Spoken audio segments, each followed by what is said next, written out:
Happy Hanukkah! To celebrate, let's make some challah bread. Look how gorgeous this bread is. It's almost too pretty to eat, but I am gonna eat it because it's nutritious and delicious. I love the challahs that come to a point, and they just so happen to be the easiest braids to do. So let's dive in and make this delicious challah bread.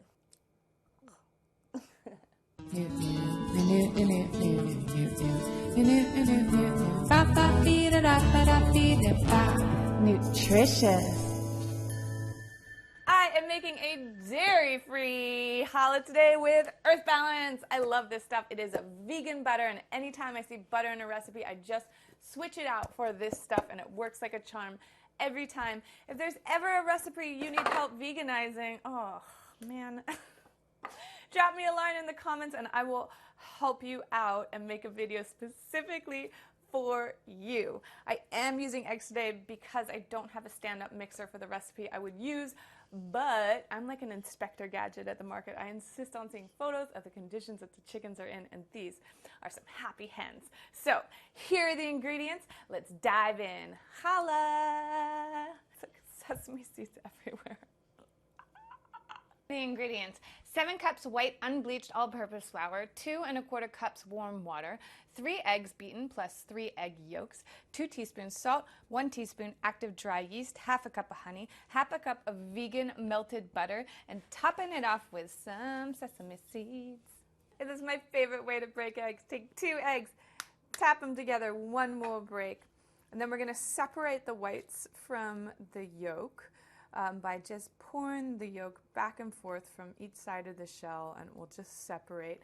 Keep the whites because we're going to use that as an egg wash for the challah when it's done. 3 yolks, and then break 3 eggs and mix that all together. You can always tell that they're farm fresh eggs because of the color of the yolk. It's so vibrant. Let's proof our yeast. This is just a test to make sure the yeast is going to wake up. You see, right now it's dormant. It's like a little seed. But if you mix it with water, warm water, which is 110 Fahrenheit if you do have a thermometer. If you don't, it's fine. Just run your tap on hot, and that's going to be about 110. And sugar, in our case honey, to be extra healthy. And the combination between warm water and honey is going to wake up the yeast and activate it. If it's good yeast, sometimes the yeast is like dead yeast, then you don't want to do it. What am I doing? Mix the water, honey, and yeast into a bowl. I'm starting to see tiny little bubbles. That means the yeast is active. So we're going to add the eggs, the salt, and the vegan melted butter. Mix and mix and mix it, mix and mix and mix. So slowly start adding the flour. Don't just dump it in at once. You want to do it into small increments. And you always want to add the dry to the wet. If you add the wet to the dry, it will become clumpy, and we don't want that in a challah. I think challah came from the word separating dough as an offering. Actually, I have no idea. Starting with the spatula and then kneading it with my hands. Kneading the dough. Needy. So I like to use lots of flour. Don't be scared of the flour. See, it's sticky, so a bit more flour. Little by slow. It will come together. Don't get discouraged, just keep working it. The dough feels really smooth and beautiful. I'm just going to pull the corners and push it into the center, creating that seam side and that smooth side to the dough. Place it in a lightly oiled, clean bowl and cover it with a damp towel and let it rise for 45 minutes. I don't use saran wrap. It's so bad for the environment. I didn't use it growing up. I didn't use it in culinary school. People have been making doughs for centuries, long before saran wrap was invented, and you really don't need it. Ooh, it's doubled in size.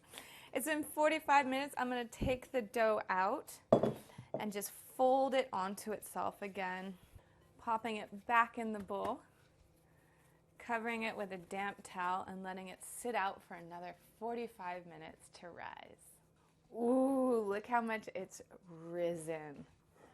Wow, it is ready. So beautiful. This is going to make 2 challahs because 2 challahs is better than 1 challah. Divide it down the middle. I like to do the 3 braid one because it ends in a point. The more intricate braids usually end in a loaf shape, which is also pretty, but it's just different. Form them into balls with the dough scraper in the palm of your hand. Be patient with the dough. You just want to work it slowly, stretching it out, and then rolling the dough up into a little tube like this. Just keep working it. This doesn't happen instantly. You got to kind of put some intention and love into it. I used to hate when my teachers used to say stuff like that to me, but it is true. You really have to feel the dough out and work with it. You can't force it with dough. Shaking it out, keeping your fingers wide when you roll. We want the ends to be super pointy and we want some thickness in the middle. I'm gonna dip the biggest one in the sesame seeds. Dip him in water. Whoa, so cool. And then submerge him in sesame seeds. Now, this is messy. You're gonna get sesame seeds everywhere when you do this. So you wanna start from the middle and then work to the ends. So you fold under, outside, under. I like to keep some strength in it. Under, and just keep braiding all the way to the end. Squeeze the end together and kind of just like tuck it under itself. Yeah, I'm super confused. Oh my God, I forgot how to braid. What am I doing? What's happening? Don't panic. When things go wrong in the kitchen, you have to just take a breath and make it right. There we go. I can braid after all. Let them rise for 20 minutes. Pop these in a preheated oven at 350 for 20 minutes, and then we're gonna pull them out, do an egg wash, and throw them back in for another 20 minutes. I can't wait. Challah. Let's see how they taste. Ah, they're hot. Let me just try it straight up. It's so soft and delicious. The toasted one. Yes. This is what I'm talking about. Oh, it smells so good. Look at all the little bubbles, little air bubbles in there. It is beautiful. I can't believe we just made this. Oh, mother of pearl. No wonder this is for celebration for the gods. It is beautiful. Oh yeah, that's how to do it. You want to toast it. Thanks for watching, and I'll see you next episode on Nootritious and delicious.